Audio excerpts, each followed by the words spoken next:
Hey, what's up? Look at us. We are 1 minute early. Hey, That means we giving people time. Like folks say, come on in the room. come on in. It's been a minute. We said we was going to be more consistent. Oh, I got my computer. I'm ready now. Hold on. Do you have the live going for Anchor? Yeah, I got it started. So, I'm going to go ahead and make some little introductions and such. And then go from there. I want to give a shout out. Okay. Major shout out to my publicist, Living Water Christian Magazine. I was given the opportunity to not only write about mental illness once, but twice. Hey! Okay, I'm going to try my hardest because we're also recording on our Anchor podcast. This recording will be aired again tomorrow on an actual broadcast, a television network broadcast. So it's kind of got some fluff behind it. Some people are wanting to know a personal perspective. You know, we hear what the psychiatrists have to say. We hear what statistics have to say. We hear what the world has to say, but we often wonder, like, how do you mesh the two together when saying, oh, okay, I'm a Christian, and then talking about mental illness. So definitely shout out to Living Water Christian Magazine for giving me the opportunity to go into depth about personal experiences.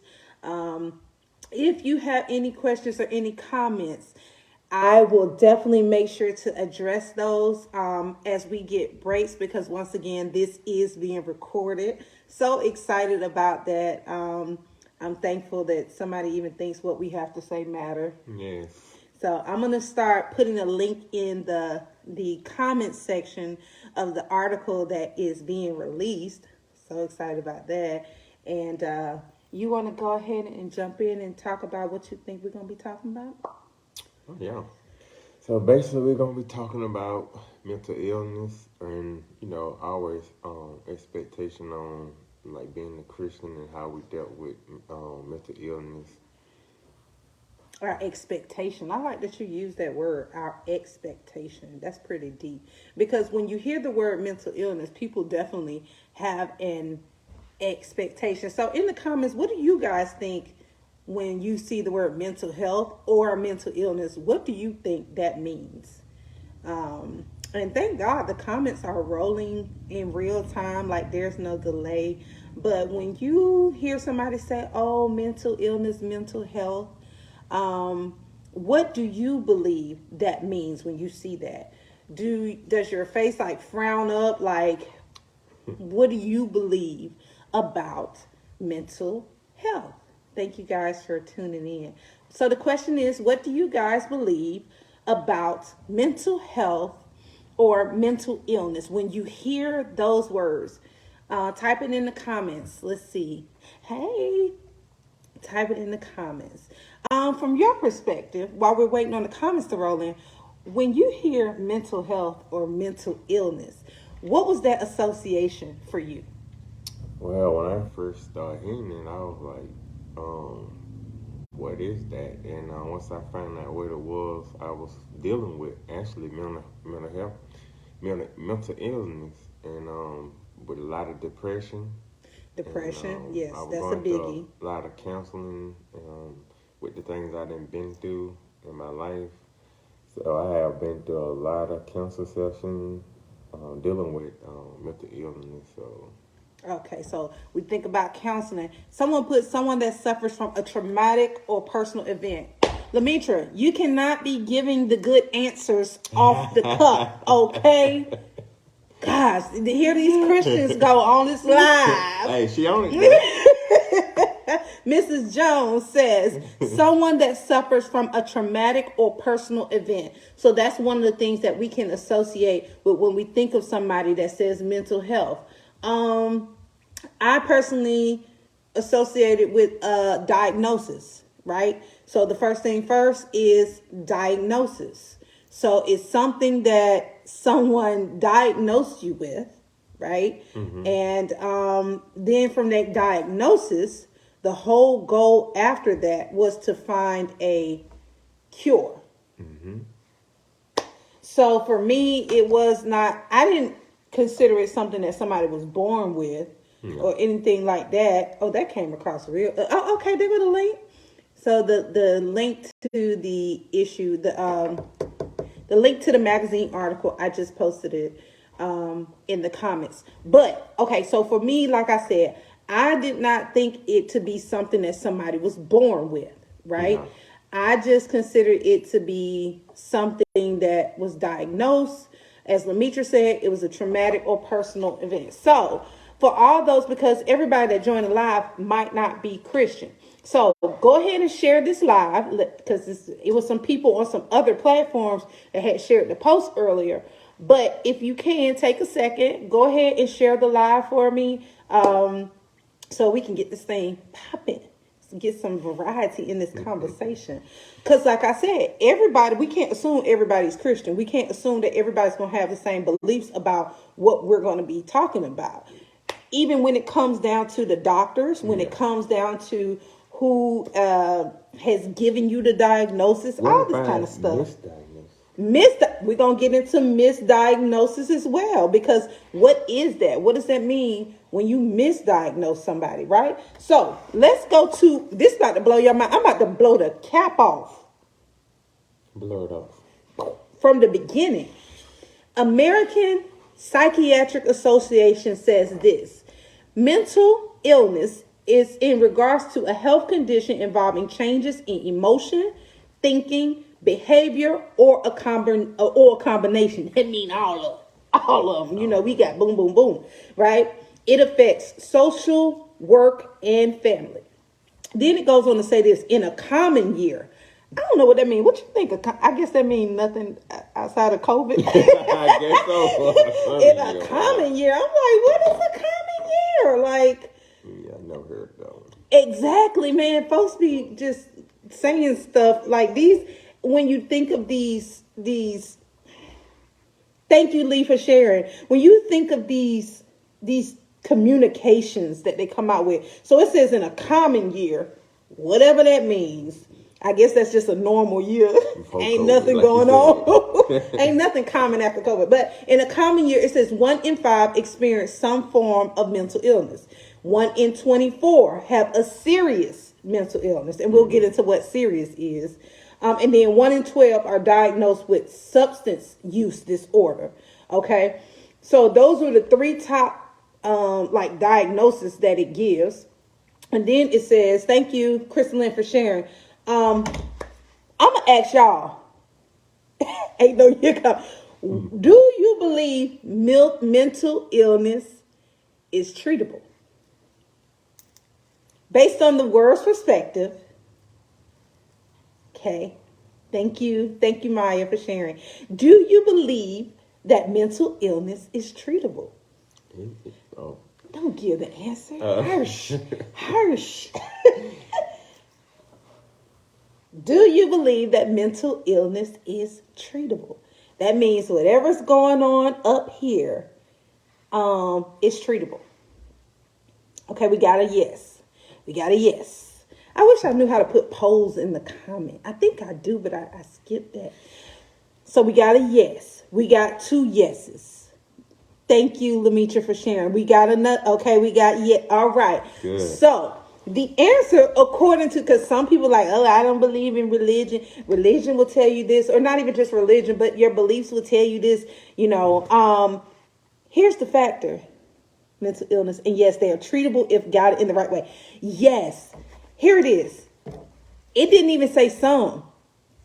American Psychiatric Association. If you go to their site now, it says these 4 words: mental illness is treatable. Yes. Treatable meaning curable. Curable meaning don't exist no more. Mm-hmm. I'm going to this level first to prepare people's minds, because there are some people, and I used to be one of them, be like, Shawty mental ill. Shawty, like, I don't deal with that one. I don't rock with that one. And do we not know that that's how some people are? Yeah. They take one season or one moment, one diagnosis, and then they tailor their whole experience around that one thing, that one season, that one moment, that one traumatic experience, that one, and then for the rest of your life, that's what it is. It did not say some, y'all. American Psychiatric Association, as of 2023, says that mental illness is treatable in the form of being given tools to deal with it better. Yes. Let's get into that. We'll get into that in a minute, because I seen that answer, treatable if guided, treatable if dealt with. We're putting an if on it. We're putting an if. So we're going to get into that when we talk about Christianity and faith or religion or a higher belief of a higher power. Belief of a higher power. So y'all got the stats. Okay, we went to school a little bit. American Psychiatric Association. Put a hand up in the comment if you have anybody in your family or you know someone that has dealt with mental illness. Mental illness could be depression, anxiety, serious conditions, as they stated. And this is the funny thing. When it says serious conditions, those were included in the treatable. Yeah. Schizophrenia, bipolar disorder, eating disorders, sleeping disorder, depressive, what is it? Depressive manic disorder, paranoid, all types of diagnoses, right?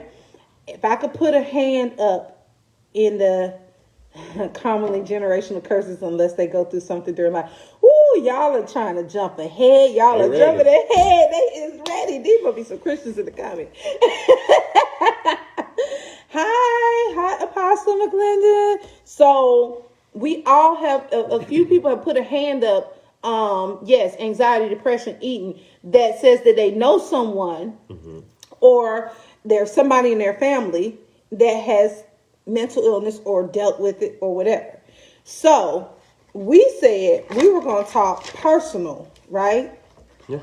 So I want to ask you some questions. You want to ask me some questions? I do. I do. It's only me and you in the room. Don't start that mental. No, I thought you were talking about them. I'm looking at you. Okay. So I want to ask you some questions. Okay. So we understand that when we say someone has dealt with mental illness, and thank you all that are coming in the room, because we want to break this down from it not being a cliche thing to, like, let's talk about it for real, because we are the church. Yeah. We are Christians. Yes. I have a background in psychology. I am a licensed minister. So I come from this perspective, seeing both studies of a person, the soul care, the spiritual. So we're coming from that aspect, but we're taking in consideration of everything when we're having this discussion. So we've given the terminology and all that kind of stuff. So let's jump into this. When do you think people are diagnosed with mental illness? Or from your experience, when is the earliest you can remember saying you were diagnosed with a mental illness? I got diagnosed at an early age because of my behavior in school. That's when it started. Behavior in school. Mm-hmm. And by what time? What age was that? That was age like maybe. No, go ahead. Oh, maybe 10 or 11. 10 or 11. What behavior issues were you having that said, hey, it might be something mental going on here? So my mama started taking me, to counseling sessions and stuff, and that's when I first really got diagnosed. Okay, so it was a counselor that diagnosed you. All right, behavior issues. Why do you believe you were acting up in school? Because clearly, okay, this was a in school thing, and then they made a suggestion to take him to a counselor. What behavior issues were you having? Like I said, I was getting in trouble every day, doing crazy stuff, getting wrote up, getting suspended and stuff at a young age. So that's when it started with the mental illness and even getting on, medication and stuff. So this answer your question, that when it started. So what were they giving you medication for? Because you were having behavior issues. What were they giving you medication for? I guess for the behavior, it helped me calm down, I guess. Okay. Does this not all sound familiar? I'm tracking because it was a season where that seemed to have been a popular thing. That once they said thank you for your transparency.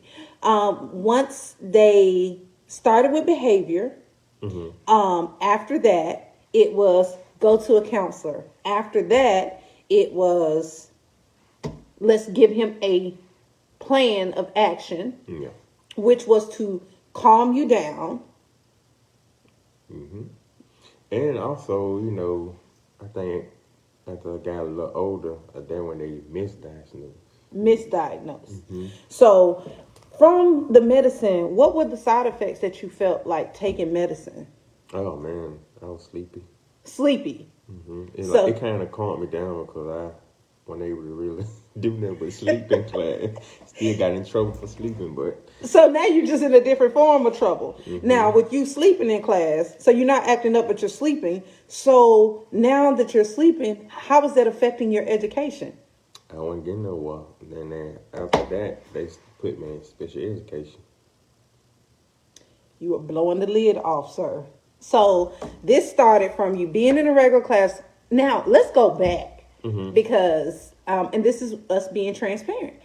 Before all this going into special education, because now you're at you're really at a disadvantage because you're not getting your work done. You're sleeping in class. You're supposed to be focused, but now you just zombied, right? Yeah. Okay, so before that, if you don't mind being transparent, why do you believe you were acting out as much as you were? To be honest, when I found out about my dad, he died when I was a baby. I never got to know him. So I had a stepdad, and, things didn't go well all the time. We had problems, and that's why I just started acting out. And as I got a little older, I started, getting in trouble in the streets and started going to jail. YDC. So I felt more comfortable, being locked up, being able to have a counselor I can talk to and getting, the help I needed. And it's like after, during all the time and stuff, that when it got worse with the anxiety and all that stuff. So now it's other diagnoses coming in because now you're having issues with anxiety. Okay. So did you ever find at any point you were able to express that there were issues going on at home? Not really.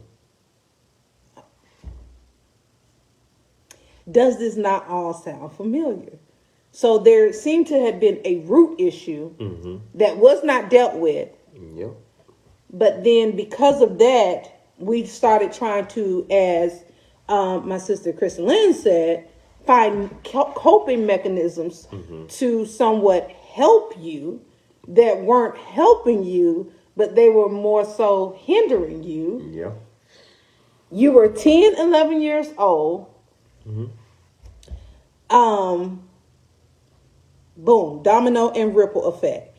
Because if a parent finds their own help, then a real diagnosis will take place.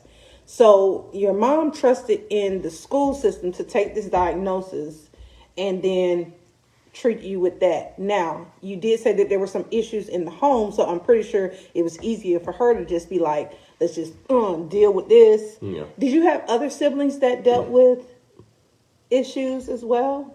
that you remembered? My brother, start, acting out too. But other than that, the rest of them didn't get in trouble or anything like that. So everybody kind of had some situation going on. Yeah. As a result of then the anxiety, and then as time went on, do you ever remember being there some type of compensation of surrounding these? Like, okay, if we just pile on this condition, now you get a check for it. I wasn't getting a check. Yeah. So, okay, now we're compensating you for being mentally ill. Right. At a young age, and you are now understanding. I'm pretty sure at this point, was anybody was anybody ever telling you or talking to you saying, this ain't you, this, like, you're meant for more? I mean, from the school system to your parent, well, your mom, to, I know there's issues with the stepdad. I'm trying not to tell his story because I'm his wife and I know her, but like, was there anybody in the community that was like, this ain't you, this is not? No. So they just took the diagnosis. Yeah. And everybody ran with it. Yeah. All right. After the anxiety, you're getting in trouble. Did you finish school? I didn't finish school. I dropped out in 9th grade. So you dropped out in 9th grade. At that point, was there other things that they, because at this point, okay, that's 9th grade. Were there other issues around why you dropped out? Okay. I dropped out because my life then was, basically a thug. I was getting in trouble. So last time I got in trouble, I was at the age where they charge as an adult. So I got locked up again. And once you get out of jail or YDC, they send you to alternative school. I went to alternative school, got in trouble again. And I was like, just ain't going back to school, and no need to go back to school, and I didn't go back. So you never went back to school. Mm-mm. Was there other diagnosis that happened? Because you said that there was a misdiagnosis. So what happened with the misdiagnosis? We're going from, at this point, now we're going from school. Oh, let's go back to that, because Maya made a good point. He heard that he was a troublemaker. Were you really kind of good at educate? Like, before all that, were you having issues with learning? I wouldn't really have your behavior. Okay, so they put you in special ed because of the behavior. So one while I was doing good, even I was playing sports, I was playing basketball, football, track, good grades. I just started going down the wrong road, getting in because trouble. of the trouble that was going on at home. Yes. Okay. Now, because I remember at one point you were telling me that the other times that you were having trouble learning, you became like a class clown too, because it was like you didn't want nobody to like ask you questions. Yeah. All that kind of stuff. Class clown, joking around, just being silly. Yeah. So you got behavior issues. The first diagnosis was the one that you received a check for, or at that point at a young age. What was that? It was low IQ, and basically what they had on the paper, they said mentally retarded. Mentally retarded. Yeah. And from that point, then that's how they were able to put you in special education. Mm-hmm. All right. So after that, what happened? Because now your life is taking a turn at this point. So after that, like I said, when I got out the last time, the judge sentenced me to go to a mental health program for 2 years. And I went there. The first one I went to was called Breezeway, and the second one was the Perry Wellness Center. Okay. Yeah. So now your life is taken on the point where it's not even about the education anymore. We just gonna label you this. You got a little check. Yeah. Yeah. At what point did you believe what they said about you? Or After a while, I just started believing everything. can't remember what age it was, but I was like, I'm just gonna go with it. They gave me a check for it.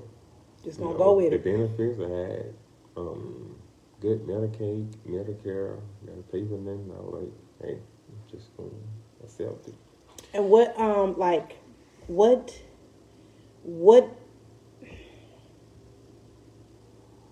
what came with that territory? Like of, okay, mental retardation. There were some other things, some other labels that were also put on you. Like, what were some other ones? What's some more? Did I say schizophrenia already? Mm-mm. Schizophrenia. Mm-hmm. The only true thing I knew that I was really dealing with was depression. I had depression so bad, and suicide thoughts was the second one I had. I actually had two attempts that I really tried to take my life in jail one time, and God got in right in time. I was trying to hang myself, and they gave me my asthma pump and put me on suicide watch. But I really struggled with suicide and depression. Suicide. Now, all these came, if we go back to the definition, with the health condition involving changes in emotion, thinking, behavior, and a combination. Remember, the only thing in the very beginning was the label of slow learner. Mm-hmm. Before he actually showed me the paperwork. And I was like, where all this other stuff come from, right? Yeah. Because we were friends before we started like dating, all that kind of stuff. We were friends, and so in the name of Jesus, I bind that up. What? Talking about the live video has ended. You's a lie. The devil is a lie. The devil is a lie. If y'all can still see us, go ahead and put a bunch of hearts on the screen. Go ahead and put a bunch of hearts on the screen if you can still see us. Just send a whole bunch of hearts. We still here. Well, praise the Lord. Okay. Boy, the devil trying to be busy. So this is the funny thing. Like I said, okay. So now I'm gonna switch in if you tag me in. Okay. So in being friends, it was like I learned so much about. They said, thank you for being open, raw. We need the raw truth about hard things. So thank you. And this is like truly one of the hardest things that we knew we was going to talk about. It's a few other ones, but this was like one of the hardest things.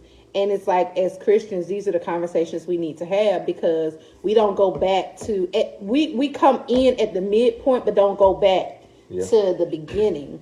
And then we kind of treat people in such a way that we treat them from the diagnosis, not from the root. Yeah. So thank you guys for the hearts. I see we are still live. When we were friends, thank you guys for the encouragement. Thank you. So we were friends, and then the thing was, it was kind of like a diagnosis. Like I was like, "What medicine you on?"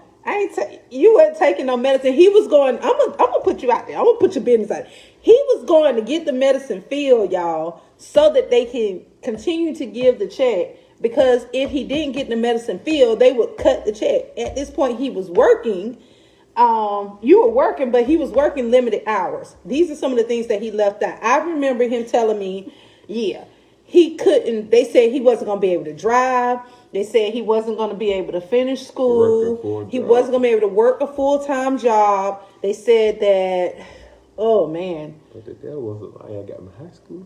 Like, we going to get there. Man. So it was like all these things that they said. And half the time, I don't even remember like where the they said come from. It was just so many things. But at the point that I met him, he was telling me, I don't really take that medicine. I just get it filled because they said they'll cut my check off if I didn't. Yeah. So the other thing is, yes, they was lying. The other thing is, he was only working part like part-time because they said he could not work full-time. He had never driven a car. Because of fear. Never driven a car. Never. It was a lot of nevers. Yeah. Never went outside of the state of Georgia. A few times went on trips, but was no. Anxiety, depression, fear. Fear was a big, big thing. Like, fear was so bad. It was like talking about throwing up. Oh, man. Was not like, but it was kind of like at the point where we started like get into like a relationship. I traveled a lot. I was going back and forth to Atlanta. I was all over the place, especially for ministry. All my good friends lived in Atlanta, so I was going. So it was like, to continue to be together, he was like, I'm gonna have to get over that fear. So the whole time he in the car just burping and got his head out the window.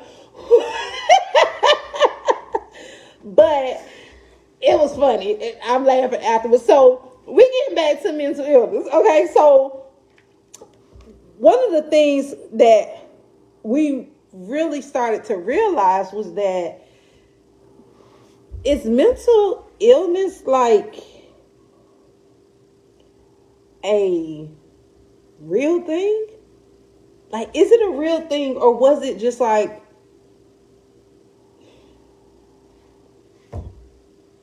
the more we talked about what we believed, and our conversations were shifting into what I don't really even believe. He didn't even believe. Okay, like, it was just no one else didn't believe along with him. If that makes sense. So he didn't believe, I didn't believe. But one thing that we did believe in was the word. The word. And the people I hung around, we some sold out Christians. Baby, like, ain't no issue that God can't fix. Ain't no, like, it was like, we don't have them type of, the conversations were just, yeah, what you mean limitations? What you mean you can't do this? What you mean? So that was a big factor. And that was like the hugest upgrade for him, being around people that were like, okay, this is what it is, but this is what God says. Mm-hmm. And I don't see that on you. A lot of it was, no, So, I'm trying not to talk so much about the article because it's a lot in the article that I talk about. But as we tie into Christianity, one of the things that I found was so crazy was, it said, there was an article that said like a certain percentage of pastors don't even know that there are people in their congregation that are suffering from suicide. Like, they don't even know that they're having suicidal thoughts. It says 4% of congregants said that their pastors weren't even aware that a loved one or themselves were struggling with suicidal thoughts. And so I'm thinking, okay, if that is the case, if I'm at church, if I'm going to church, so let's be clear. I'm not talking about somebody who's not going to church. I'm active. I'm a Christian. I'm there. I'm here. My child is coming to church with me. Let's go there. His mom is, I'm going to church, baby. Okay. Ever since matter of fact, I was sitting next to his mom in church and didn't know it was his mom. That's how it was. Like, yeah, like, you're taking your child to church. You are a believer. How do we tie this into this? If you didn't ask, I'm glad you did. Let's go here to a study in 2019. Funny thing is, scientists actually study the correlation, right? Scientists, right? Yeah. Scientists study the correlation between religion and health and medicine, and they actually say that religion is good for the health. 80% of research is linked to spirituality and health, with the main focus on mental health. I'm going back to a comment that I saw that said that, I think it was Lee that said it. She said that, come on, comment. I got to do right here. She said, as children, when you hear things enough, you start to believe them. So guess what?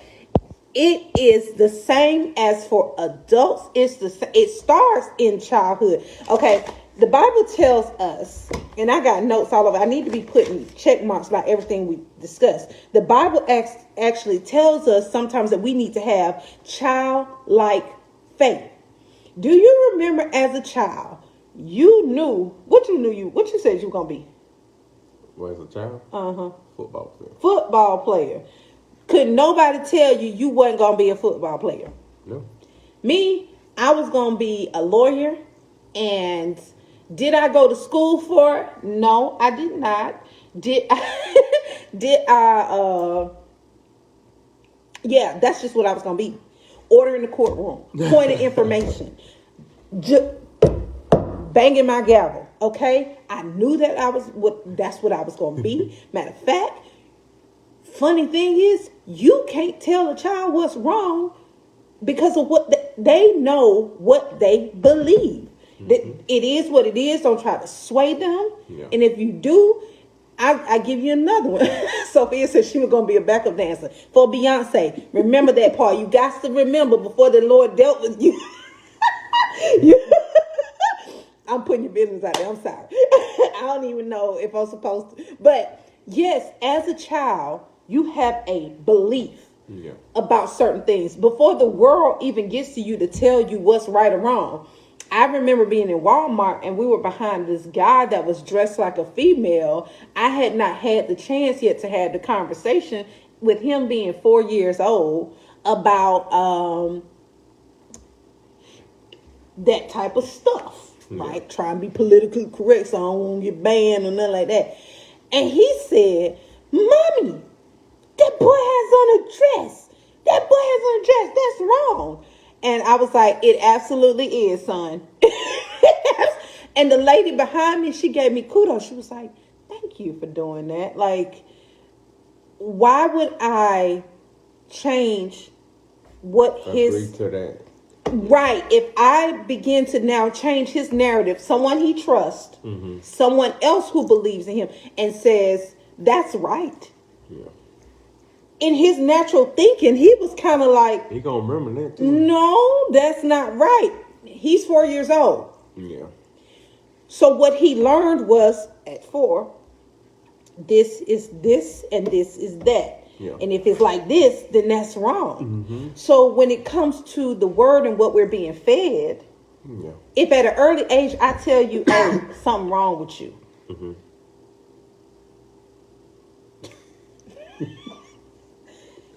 what you think gonna happen? You're gonna believe it. You're gonna believe it. Let's go back to the studies. There's another study, and I wrote this information down because there was one lady. You remember that study that we heard about the doctor that gave certain patients a placebo, which was a fake medicine. I think Lemitra was there. Said that they gave them a fake, like a placebo, which is basically nothing. They gave them that, but they had faith and they believed. Then there were ones that they actually gave medication for.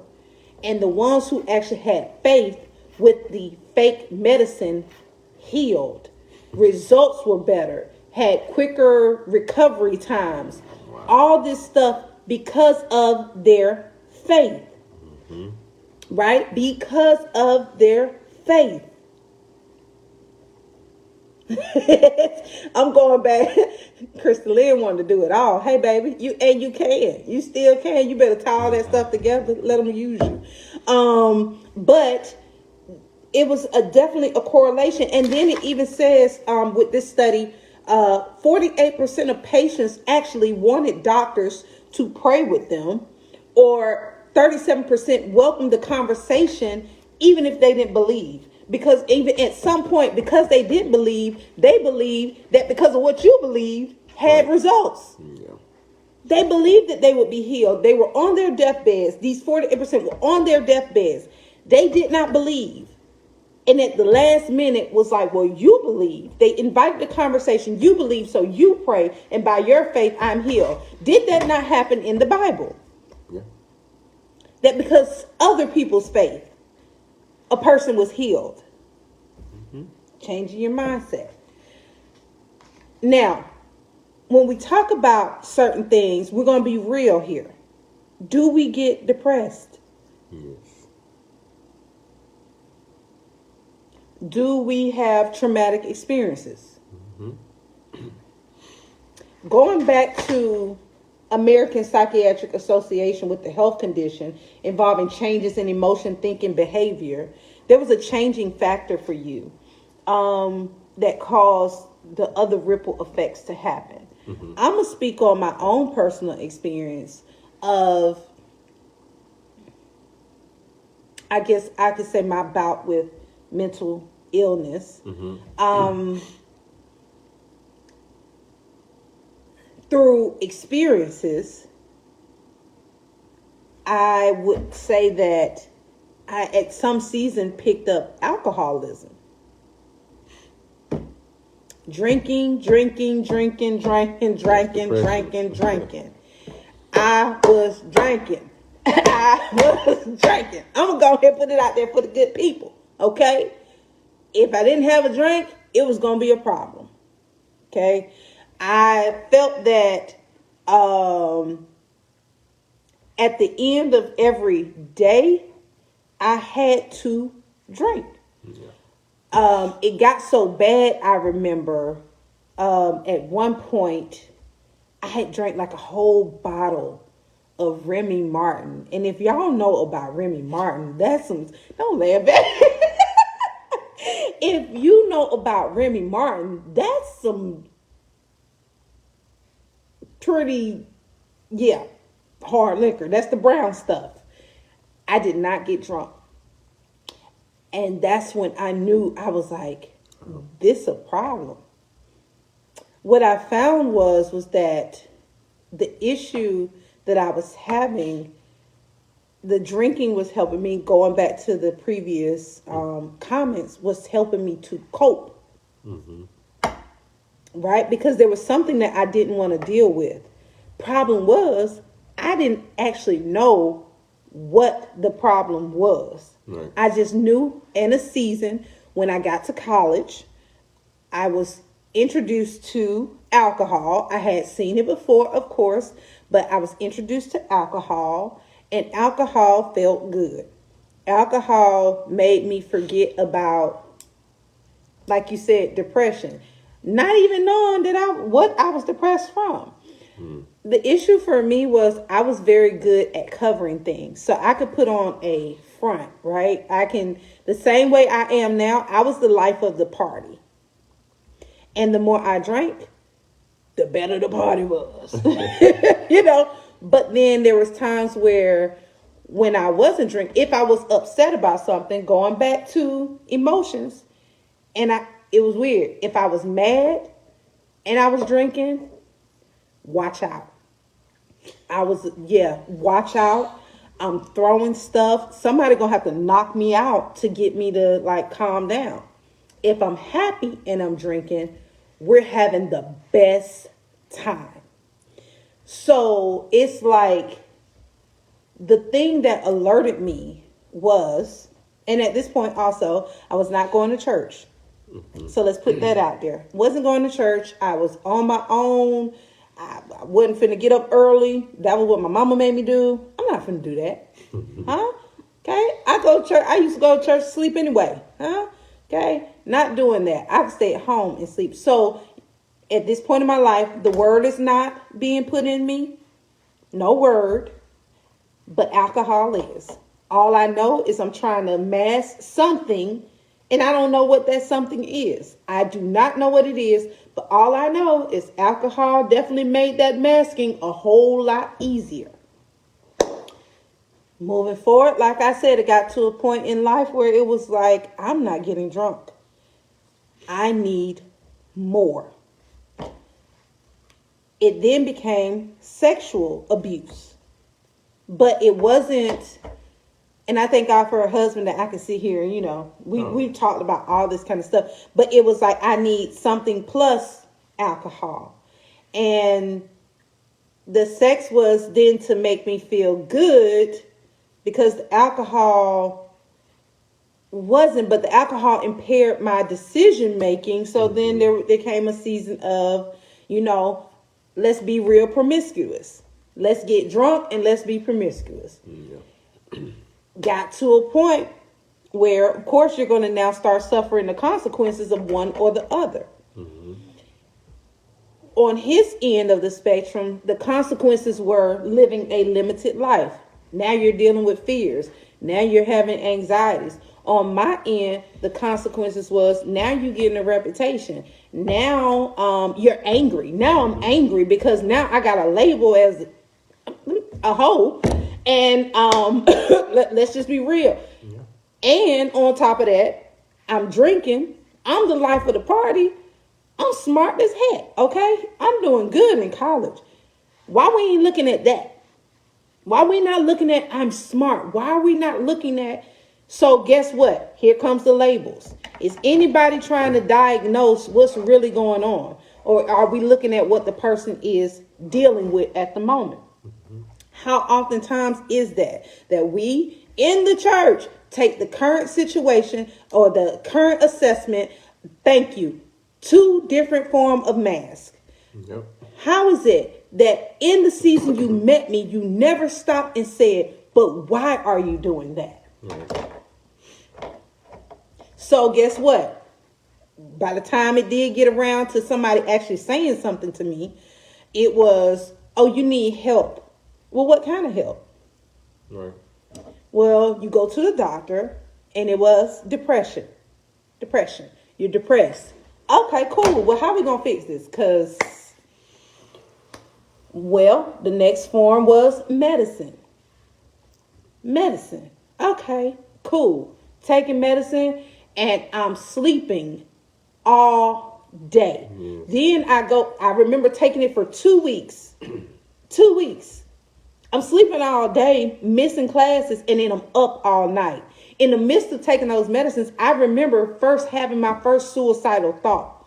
Now, here you have it. You just put me on a medicine. I go back to the doctor. I'm like, something ain't right. First of all, I'm sleeping all day, and then at night, I can't sleep. Now it's stuff in the corner that I see. Now I'm depressed. Oh, guess what? Side effect. The medicine makes you suicidal. Yep. So now you just gave me something to boost suicide? Oh yeah, it's just based on your body makeup, your condition. Here we are. Let's see. American Psychiatric Association. You gonna treat me with something because of mental illness, which deals with a health condition involving changes in emotion, thinking, behavior, or a combination of all, and now you want to give me something that's going to give me suicidal thoughts? Miss me with it. Like, I was literally, and the response was, take it during the day so you can sleep at night, and you have to take it up to 4 weeks, 4 to 6 weeks before you begin to have hormonal balance.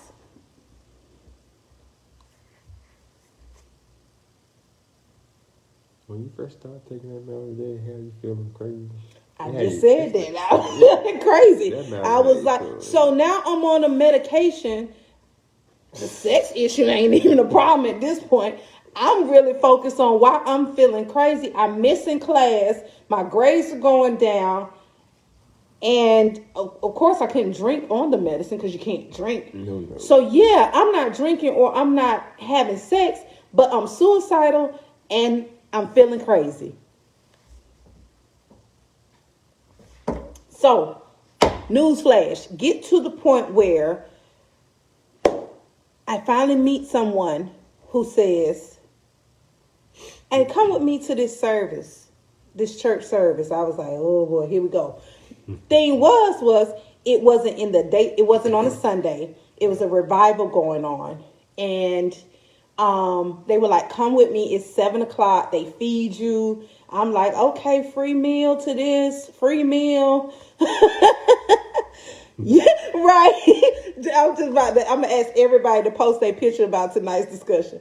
Uh, but like free meal, okay. Like going back to church, and it ain't my mom in them church, so yeah, I'll go. Yeah.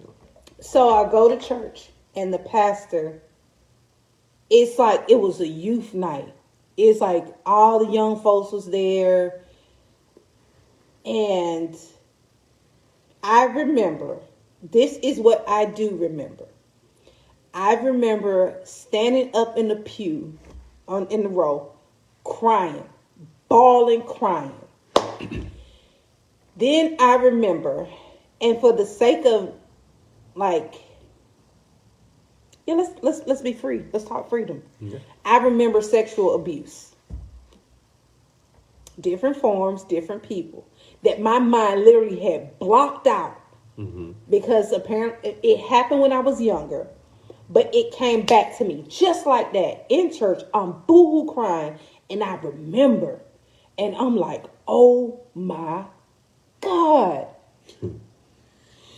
And before I knew it, my feet were, he did an altar call. And the thing was, he said, if any of you suffer, I remember this, any of you suffer from sexual abuse, my feet start moving before I knew I was moving. I fell at the altar, and that was the first time I passed out for real, for real. Like, I didn't play passed out. I'm going to be real with y'all, transparent. I didn't play passed out. I think we all have. You looking underneath the blanket like, but that time, oh, thank you, Jesus, was the first time that I was like, there is no way this man who don't know me, who nothing, like, how did you know? How did you know what to say to me? The Holy Spirit.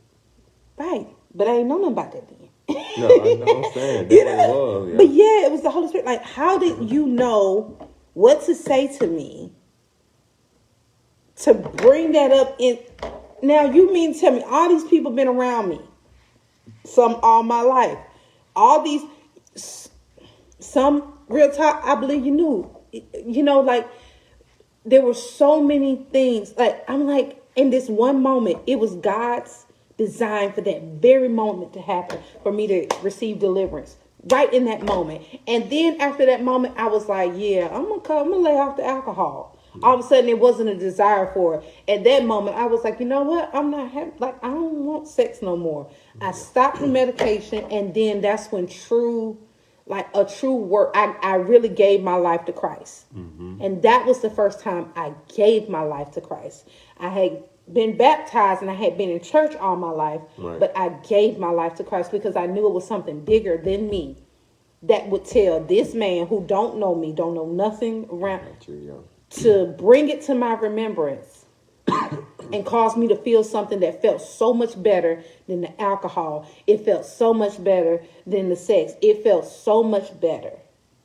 Like, I was like, I got to have more of this. Whatever this is, like, I want this. I feel clean. Yes. So for you, what was your experience that changed your life from completely like, look, I don't want this whole mental illness thing. I want to fall out of agreement with it.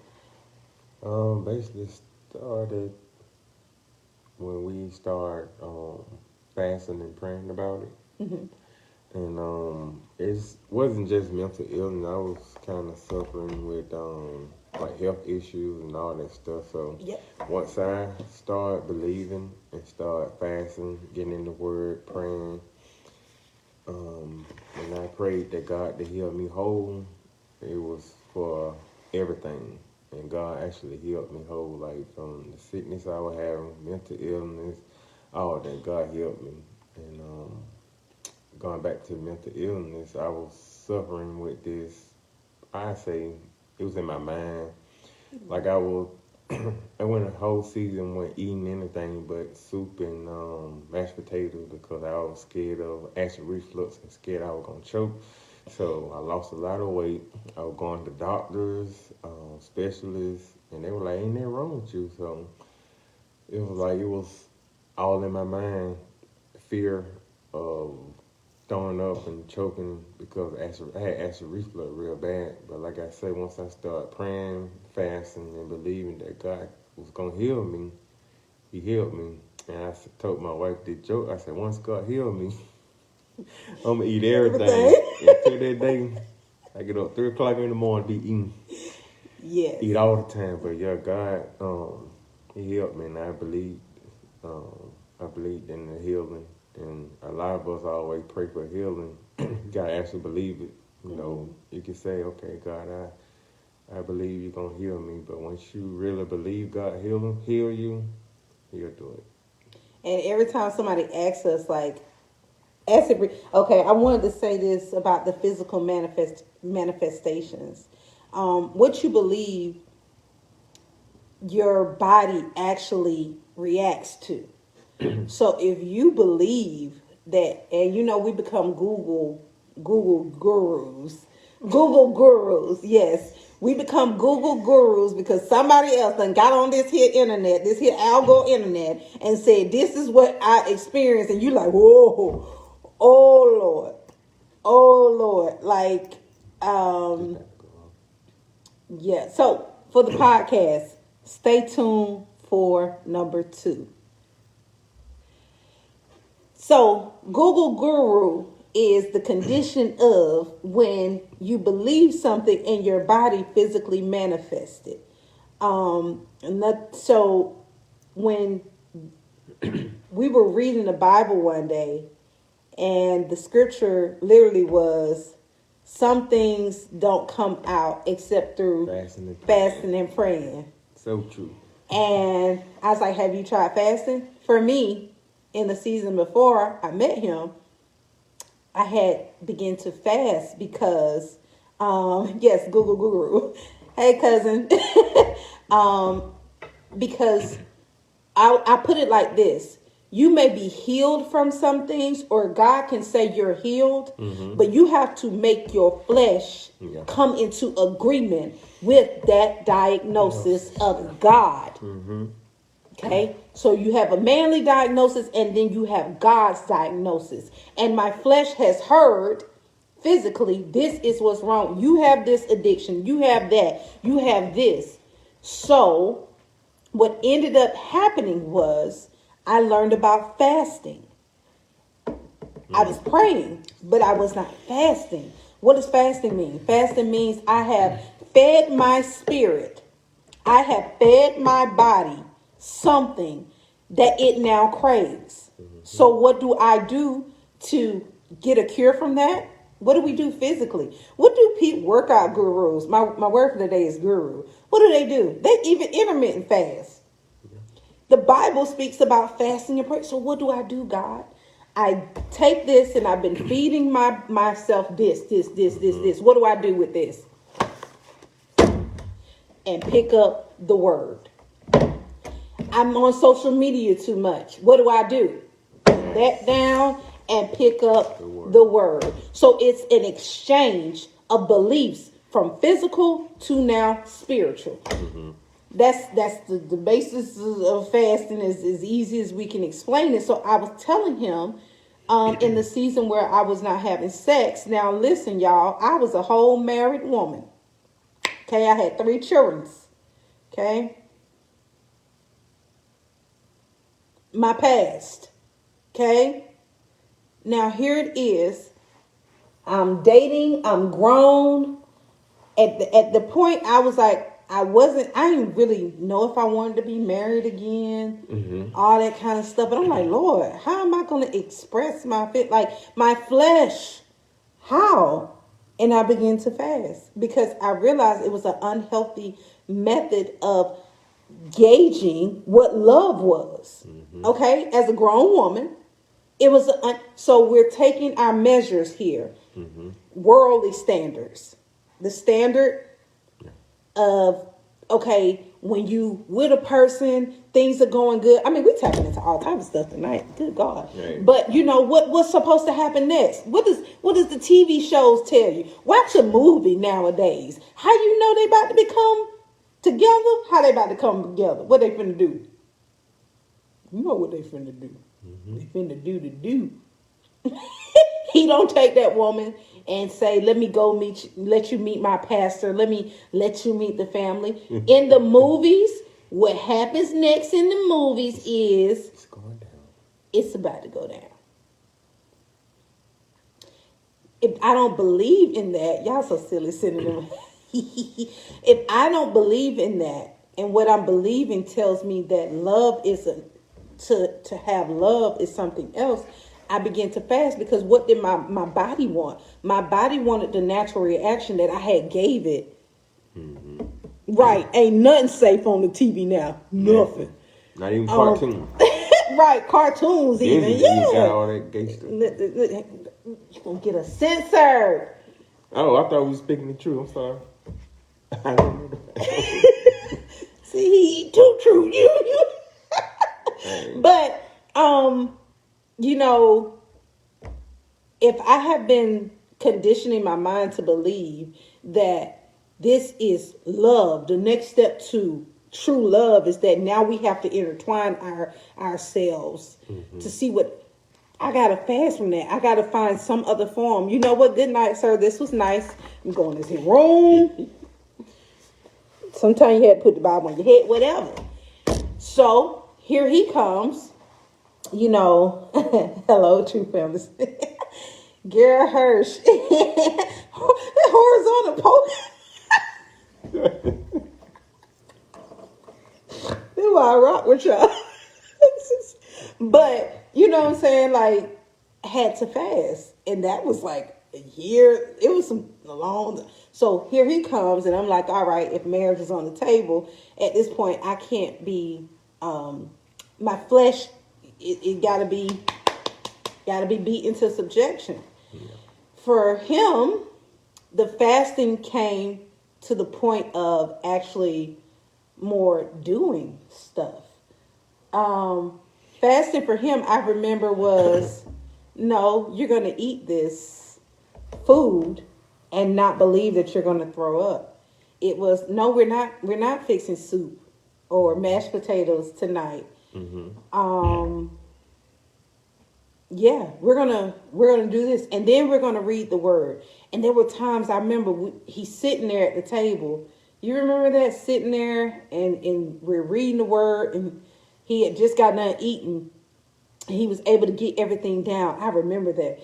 And then he's sitting there, and he's doing like that, and I was like, no. And I'm praying. I'm like, no, don't run to the bathroom. No, it's in your mind. It's in your. Now, this is after we received the diagnosis that there was no. It wasn't even. It was like a hernia and an ulcer or something like that. This is after they did the exam, and they was like, it ain't there no more. Yeah, it was gone when I went back. It wasn't there. So after that point, it was like, okay, what do we do? Because all this mind, you were conditioned to believe you had a condition. Right. We were praying, and we went to the doctor, and it said, well, there's no condition. Mm-hmm. So after that, it was, now let's put some faith to it. Someone said it. They said faith without works is dead. Yeah. Lee said it. So it was literally after that, it was a matter of, I'm going to read this word, and I'm going to eat a full meal. Mm-hmm. I'm going to eat meatloaf.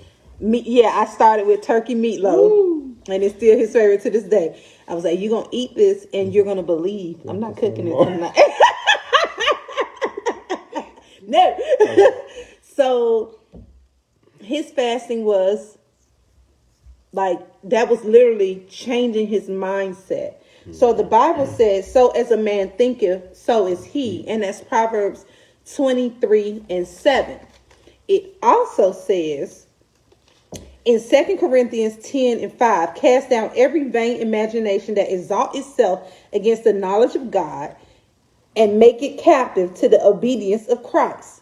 Romans 12, renew your mind, transform your mind, right? All these scriptures, faith comes by hearing, Romans 10:17, and hearing of the word.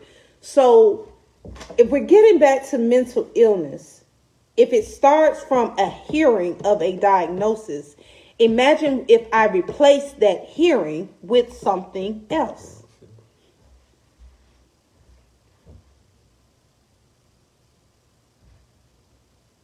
So, do we believe that this can happen overnight? Am I actually? Oh my God. You set me up. Imagine if And it's the way you just be sitting there like, well, They ain't worried about that. They getting the word. they're getting this work and the word, work and the word. Mm-hmm. So imagine if I replace this.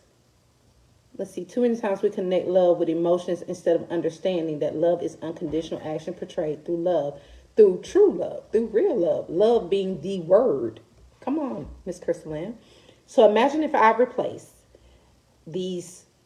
Once again, let's go back to the very beginning. American Psychiatric Association says mental illness is treatable. For those that just joined in, let's just start right there. Even if you don't believe in Jesus, they said it. So say you believe in man, they said it. It's treatable. It's yeah. And my health condition makes it diagnosable because of an emotion or thinking or a behavior or a combination. Mm-hmm. Now, that means I'm changing my thoughts. And what do we know? When we change thoughts, it changes behaviors. Mm-hmm. So imagine if someone in the beginning, this is the part that blows me. Imagine if someone in the very beginning changed the way you thought about yourself. Oh, man. Let's flash forward, shall we? Mm-hmm. You were told you were not going to be able to drive. Yes. At what age did you get your driver's license? 32. And you were rewarded with what? A driver's license. And a car. A car. You end up getting a car.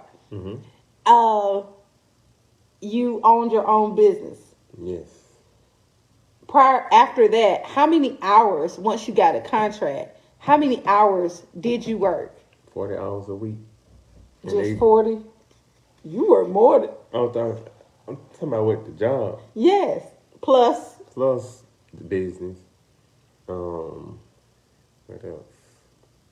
Oh, so when I started working more than I usually work, which is 40 hours a week, they sent me a letter saying that I would not be receiving that check anymore. So that they couldn't even diagnose. Oh, by the way, was going to counseling when we first, got married, going to counseling. The lady says this is a licensed therapist, psychologist, whatever she was. She was licensed. I know that. Mm-hmm. Going to her, she says, I think you was misdiagnosed. Yeah. Went through testing, wrote a letter, 2018, 18, yeah. that says there is no diagnosis. This person is fully functioning, went through all the psychological and was like, this person, there is no evidence of this, that, the third. None of it. Mm-hmm. Man, got your high school diploma. January this year, I got my high school diploma. Something that I never thought I'd be able to get. Something that world say I'll never be able to get. But God. And then after that, you are now enrolled. Albany Tech. For what? IT, so I'll be fixing y'all computers. Yeah. And then, because of the high school diploma, they then turn around and say, you only have how many credits left? 7 credits. 7 credits to get an IT certification to fix y'all computer. Yeah. Funny thing is, all these limitations were put on you. Mm-hmm.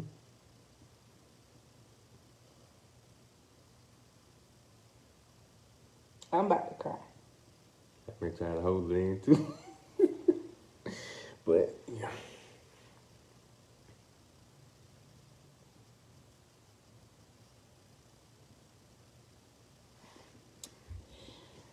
So we can definitely say being a Christian and being an active Christian. Because let me take this back. Let me say this because we're about to wrap it up and we're probably going to have to do a part 2.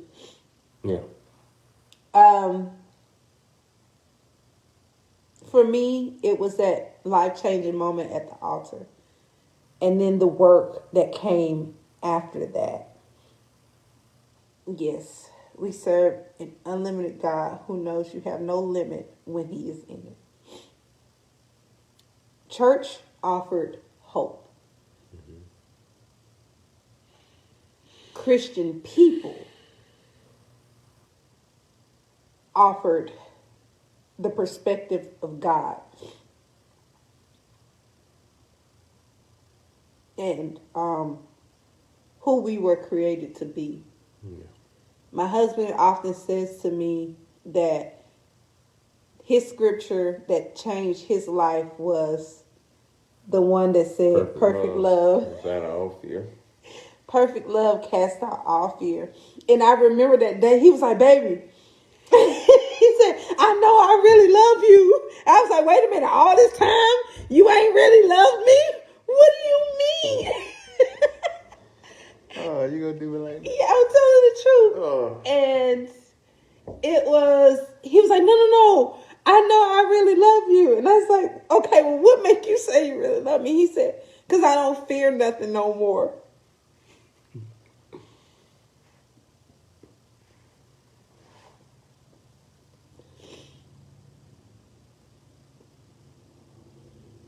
And he was just like, you are the only person that showed me like unconditional love. You didn't judge me. You didn't come in like, you know, it was just, yeah, I just didn't believe it. Like, I don't care what he told me. I was just like, I don't believe it. Mm-hmm. I don't believe it. Like, I know you. God showed me. While Maya is reading my mind before I said it. Mm-hmm. God showed me the king in him. Yeah, it was, and he wouldn't let go. Like, Sophia knows this. He wouldn't give up. Lamitra knew this. Like, I was like, he would not give up, because the more I believed in the God in him, the more he would not give up on the change. Was there times where it was rough, because that's the enemy is like, I don't want you to become who God has called you to be? Were there rough moments? Yes, there were. But it was like he would not give up. And it was all surrounded. It wasn't so much of me. It was God confirming. Yeah. Like, the more we dove into the word,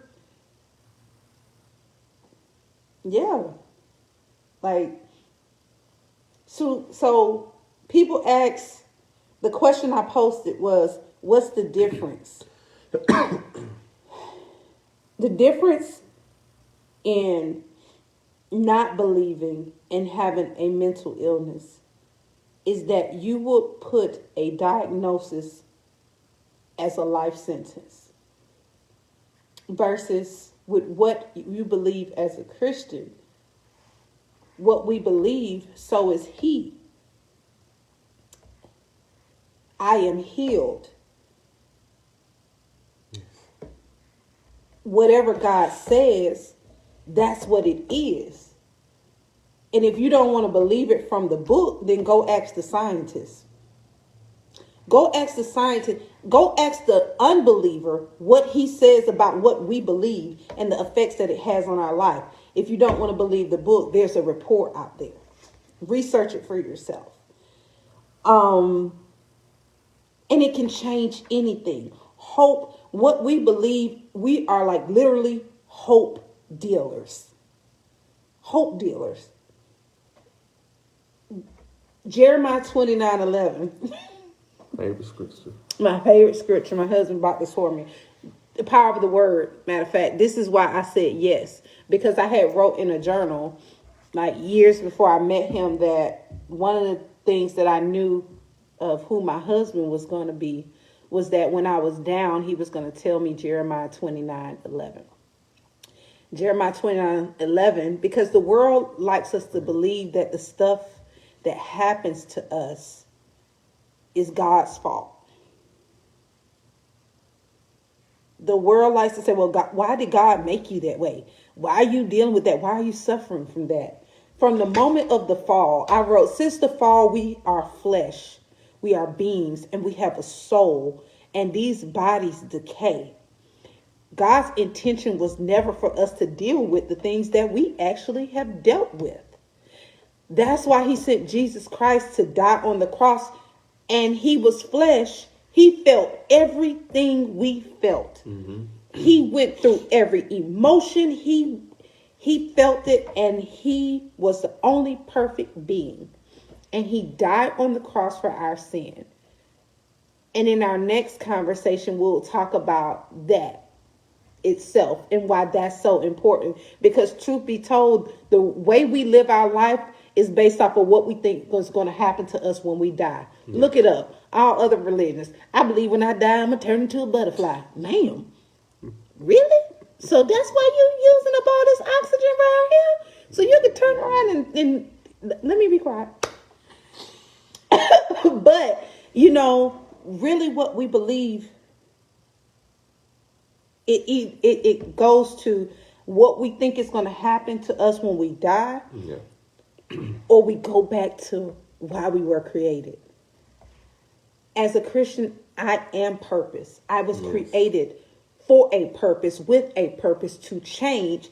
Imagine if I did not believe what I did at the time we met, where his life would be right now.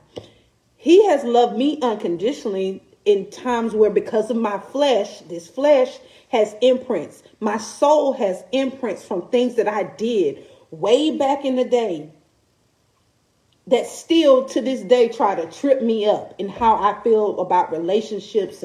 But when he told me, baby, I know that I love you, that combats anything that I could have dealt with in my past.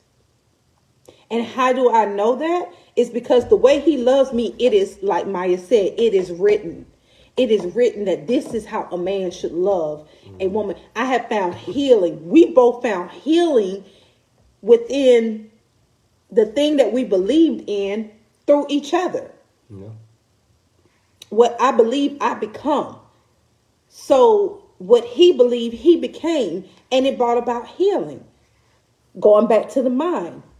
Where does mental illness, because I'm going to say this and then I'm going to let you give your last remarks. Newsflash. A mind of a person that deals with schizophrenia looks the same as someone who doesn't. So how do I know that a person is diagnosed with schizophrenia? Is it just because that day I was acting a little crazy? Maybe that month. Or did you check to see what traumatic experience that I have now had that caused me to cope? Mm-hmm. Because the mind is a powerful thing. Remember, there are some people walking around now believing that they are something that they are not. Yeah. And their physical appearance shows them that they're not that.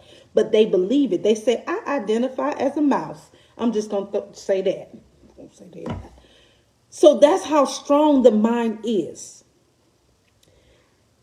So when it comes to mental illness, they say it can be treatable. We say it's healed, it's done. We say, I believe, and I speak what I believe, because as I hear it, I become it. Mm-hmm. Are there seasons in our life that we will go through different things? Yes. Why? Because we have a soul. We have flesh. We have experiences. The word says that deliverance is our portion. Mm-hmm. That must have meant that it was not going to be a one-time thing. God knew that because we are now wrapped in flesh, we were going to continue to go through things. But the body of believers, hey, First Lady Mo, that's right. We become walking Bibles. No, Siri did not try to jump in the conversation. Ain't nobody say hey to you, Siri. Wow. Get out of my business. But we become walking, living epistles. Ain't that what they say? Epistles. Mm-hmm. Of what we believe. And that is how we interact and change the narrative and the direction of others' lives. It is so powerful that we speak what the word says that we believe to people more than we speak the diagnosis. And that's going to be in part 2, because that's a narrative that I'm getting a bit tired of. I'm getting a bit tired of the narrative where, you know, this how she is, or the narrative well, you know, that one, that little, ain't nobody asking why little Johnny like that. Or better yet, we know why little Johnny like that, because Big Johnny like that, and nobody dealt with Big Johnny. Yep. But you sitting up here talking about you don't know why little Johnny like that? Yes, you do. You just don't want to be transparent and deal. And this is why we're discussing this. This is why we've shared and we thank you guys for letting us be transparent, coming from a healed place. Yeah. This is how we now have the conversation. We have the conversation from a healed place, not from the diagnosis,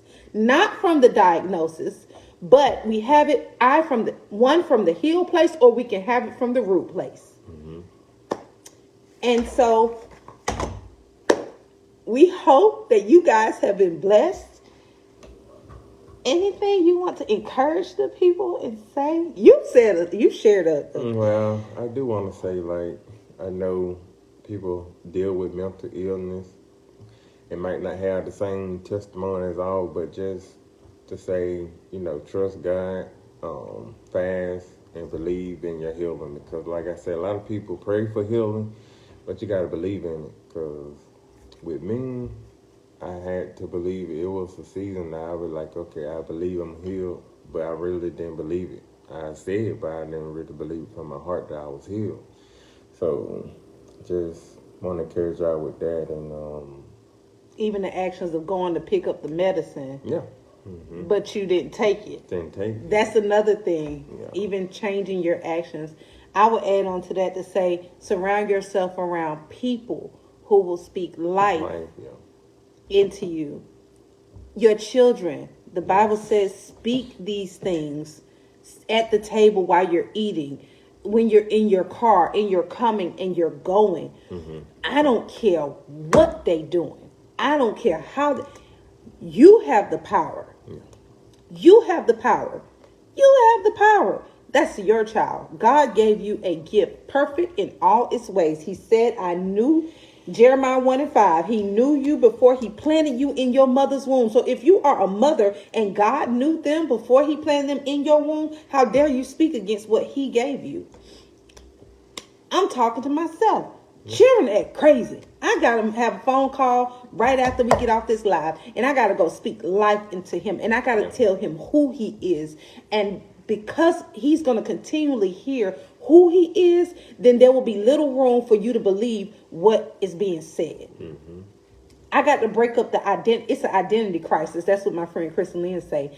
We are walking around with the identity crisis because we're trying so much to believe in this, as if this can carry so much. Yeah.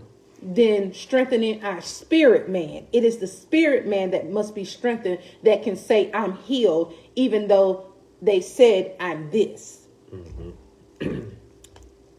We thank you. Thank you. Thank you, Maya.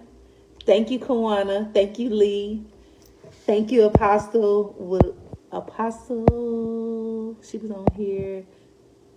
Thank you. Thank you, Sophia. I'm looking forward to the conference that we're going to totally sell out for Christ in June. Thank you for spending time with the Cannon family. Sorry we got emotional. Hey. We ain't got mental illness, I promise. Just had an emotional moment. That's all. That's all. We love you guys. Peace. Remember, we're going to be on a live. Had to rebuke the thoughts in my own head against my child. Come on, man. Rebuke yourself. Live broadcast tomorrow. We will be on It's Living Water broadcast. I'll post it in the comments. We'll definitely be on live broadcast television network. Woohoo! The article is in the comments. Go out there, cop that article. This is definitely a mandate that we feel that we will definitely be speaking about more and more. God has healed God has done a work. So it is by the power of our testimony and the blood of the Lamb. And they were healed. They defeated the enemy. That's Revelation 12:11. When God did hear, man, tell everybody this scripture. That's it. So we will see you guys next time. Peace.